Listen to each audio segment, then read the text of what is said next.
Kodi usayese ndikopweka pachilungamo chake we unakondaine sokomaniza mbiri ndiye kero sakopeka kale kodi baby iye notideke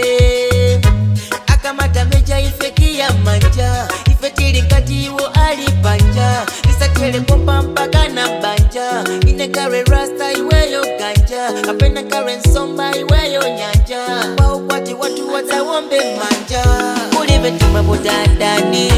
ajuluka falasilipe potadani nimbwembwembwe kunikonda usasi mami poti wako nine kukonda singasi hani poti wanga niwe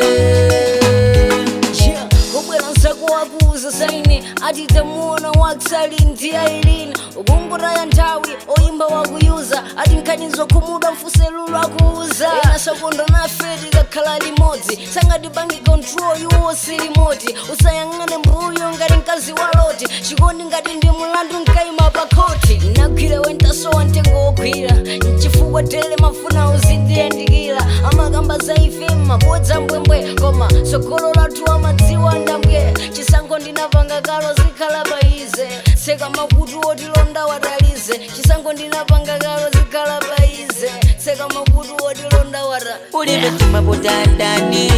ajuluka falasilipe potadani nimbwembwembwe kunikonda usasi mami poti wako nine kukonda singasi hani poti wanga niwe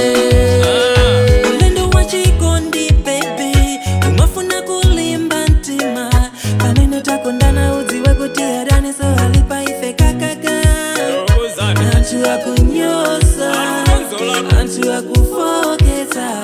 Cholinga iwe ndine tisiyane Baby Usalimane ndi ukukogela mbuyo Asiye akambe Ifetili pa misho